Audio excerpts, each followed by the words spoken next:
It's not very often we come up with a brand new topic for a COD History Top 10. It's not. We've literally done everything. But every once in a while, it happens. And I'm going to ask you, what is your favorite Call of Duty game mode? Most of you probably say Team Deathmatch, Search and Destroy, Domination, Hardpoint. But there are literally dozens of game modes throughout the history of Call of Duty multiplayer. And today, that's the focus. Today, we're going to show some love to some game modes that never seem to get the same kind of attention as the heavy hitters. Welcome to the channel, everybody. Jimmy or Chaos, and today, we are going to go over the 10 most underrated game modes in Call of Duty history. Let me know where you agree or disagree. Also, let me know if you're liking Black Ops 6 so far. And we're going to kick things off today at number 10 with Sharpshooter. This game mode appeared in the first two Black Ops games, and then never again. Not sure why. It's one of those modes that I really think would be a fan favorite if it was brought back right now. It was a variant of free-for-all where every 45 seconds everybody's gun would randomly change to something else. Then you would have to try and score as many points as you possibly could with that weapon before it changed, and going on kill streaks would give you point multipliers. The catch was that everybody had the same random weapon at the same time. So sometimes everybody would have the same sniper rifle, and the lobby would turn into a giant sniper free-for-all for 45 seconds. Then everybody would randomly have akimbo pistols out of nowhere, and you would have to adapt on the fly to keep your point combo going. Sharpshooter was fun, and it really tested just how well-rounded of a Call of Duty player you were, but for some reason, it never returned after Black Ops 2. It is definitely an underrated game mode that a lot of you watching this video maybe never experienced. I think we need this one back, and you would get some crazy stuff in there too. It would just turn things. It would be a lot of fun. Before we move on, guys, if you get anything from G2A.com, use code Chaos. Get yourself some cash back. The link is at the top of the description. At number 9, Capture the Flag. Now, I really don't know what it is about CTF in Call of Duty games, but it never really garners the same kind of attention that it does in other multiplayer shooters. When you think of CTF in video games, you think of Halo or one of the other colorful, lighthearted multiplayer games. But Capture the Flag in COD, it's been up and down. It really depends on the individual game, whether you enjoy it or not, but I've always thought CTF had a lot of potential to be a top-tier game mode. It just never broke through for some reason. Maybe people just don't like the respawn timer. Maybe they don't like having to do so much running back and forth from two ends of the map over and over again. But honestly, I love CTF. Certain COD games have definitely done it better than others, largely due to the differences in map design, but I think it's a great game mode. It doesn't get enough love. Black Ops 2 CTF in competitive was a ton of fun to witness. At number 8, Sabotage. This was a staple of old school Call of Duty, but after Modern Warfare 3 2011, it disappeared forever. Actually, no, it returned briefly in Modern Warfare Remastered, but hardly anybody played it. Most COD players have forgotten about it altogether, which I think is a bit of a shame because it was a super underrated mode. Sabotage was a bomb-based game mode that was basically demolition, but with one neutral bomb to destroy, and there's only one bomb carrier per team. It was kind of like Search and Destroy. Basically, Sabotage was the middle ground between demo and S&D. Now, that didn't appeal to everyone, but it did scratch a certain itch for a small percentage of the Call of Duty player base.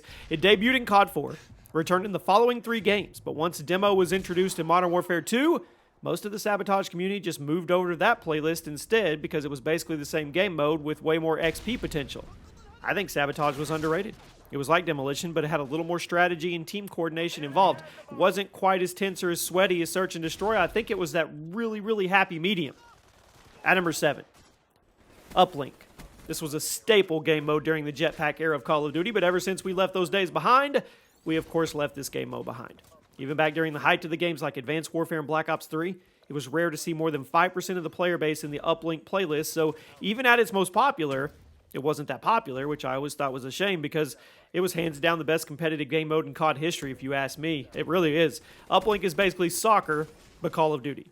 Ball spawns in the middle of the map. You have to work with your team, grab it, get into the enemy team's goal, throw scores, 1 point, hand-delivered scores, 2 points, plus in Black Ops 3 and Infinite Warfare, holding the ball would give you a one-hit kill melee attack. A little bit of extra armor. You could do some pretty crazy rampages with it. It was super hyped to watch. Sledgehammer tried to translate Uplink to Boots on the Ground COD, setting up the game mode Gridiron in COD World War II, but it didn't hit the same. I mean, it has to be played with jetpacks, and for that reason, it's probably never coming back. There's probably a ton of modern Call of Duty players who never experienced this, and they may never get to.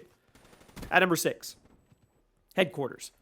Every few years, the Call of Duty devs try to revive this game mode. It never seems to stick with most players in the community, likely due to the amount of strategy involved in winning consistently.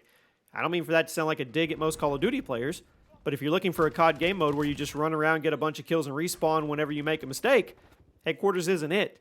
2 teams fight for control of a single point on the map that rotates every minute or so, but the catch is, once your team controlled the point, respawns for your team were disabled, while respawns for the other team were on. Basically, think of Hardpoint, but the team who gets the hardpoint first gets all the respawns taken away until the enemy team breaks through the point.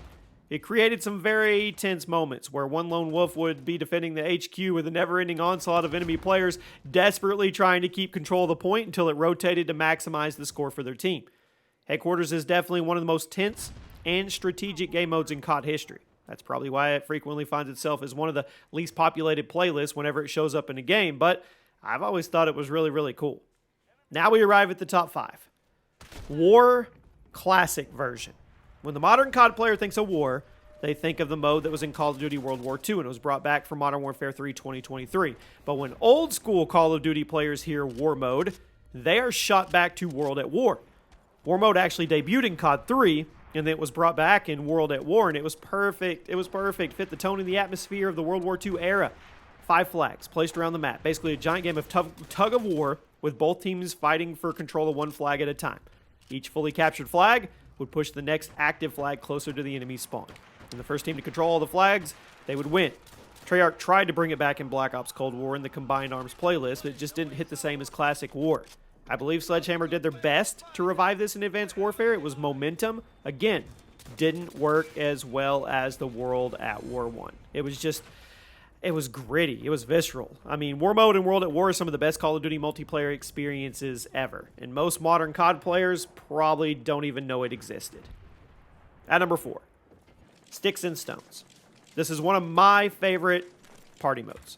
It was introduced in the original Black Ops, returned a couple times, but has largely been filtered out of Call of Duty due to the fact that the gameplay is entirely dependent on weapons that aren't as common. The point of the game is that it's a free-for-all, but with only knife-based weapons, meaning your primary is a crossbow, your secondary is a ballistic knife, and your equipment is a tomahawk.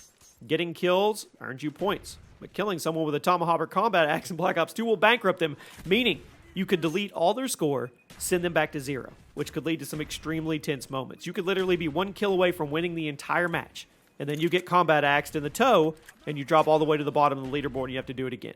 It was fun. It was one of the best party modes in COD history, but due to the fact that the crossbow and the ballistic knife aren't staple weapons of the series anymore, the game mode has largely been erased. At number 3, Old School mode says it all. It was meant to be a way to ease the Halo players into Call of Duty back in 2007 when COD 4 first came out, but honestly, I think this is kind of goofy fun the franchise could use right now. Instead of letting you spawn in with custom classes, Old School mode made you pick up weapons and perks from around the map as if they were power weapons in Halo. You could also jump a lot higher and had much more health than the default multiplayer settings. It was literally Halo multiplayer's formula recreated with COD 4 assets, but it never stuck. Ton of fun to mess around with, and the increased jump height always allowed you to interact with the maps in a way you couldn't in standard multiplayer. I mean, there was a ton of out-of-map glitches discovered in Old School mode, and it led to some pretty awesome clips back in the old days of Call of Duty YouTube. It was recreated in Modern Warfare Remastered, but it hasn't returned since. At number 2, Blitz. I think a lot of people tend to forget just how good this game mode was, due to the fact that it was exclusive to COD Ghost, which wasn't exactly the most fondly received COD multiplayer at its time. It's kind of a mix between uplink and capture the flag. The objective is simply to run all the way to the enemy team's base and stand in their goal. Once an enemy made it to the enemy team's goal, they would be teleported back to their own goal and their team would score, and you do it again and again. Basically, it was uplink, but instead of trying to run a ball into the enemy team's goal, you were trying to run your entire body through the goal. Now, with how slow-paced Ghost usually played multiplayer, it was a nice way to keep things fast and interesting since everyone was constantly moving around and trying to rush the enemy team's spawn point. This is the kind of game mode that I think could be a ton of fun in other COD games, especially ones with smaller 3-lane maps. The mode itself is great, but since Ghost had such a gigantic maze-like map structure, it didn't really see its true potential. And at number 1 today, the most underrated game mode to me is All or Nothing. I think it is. It debuted in the original Modern Warfare 3, has been brought back in the reboot of Modern Warfare Trilogy, but it's not as fun. In All or Nothing, you spawn in with an empty pistol and a throwing knife. And you can only earn the scavenger perk once you score your first kill, meaning you'll have to either melee someone or hit them with a throwing knife in order to start loading your pistol. The match plays like free-for-all, so everyone is constantly running around trying to kill the first player that they see, but since you spawn in with no firepower, It creates some tense moments of dancing back and forth with an enemy player as you try to find that opening to either stab them or throwing knife them in the chest. But another interesting aspect of it was the unspoken community that formed once somebody on the map started going on a kill streak. Remember, you only started loading up your gun once you earned your first kill, meaning it was really easy to snowball kills once you got ammo. This also meant other players knew that, so basically everyone would stop trying to stab each other, and they would rush the person with ammo and try to end their streak before they hit the 20 kill score limit. Basically, it was sticks and stones until somebody got a kill, at which point it turned into infected, but only for the person who got the kill. Once you killed the person who had the ammo, it went back to sticks and stones. It was fun. It was a ton of fun, and to me, it's the best of the best. Let me know one game mode that is underrated that I didn't give any love, and I'll see you guys soon.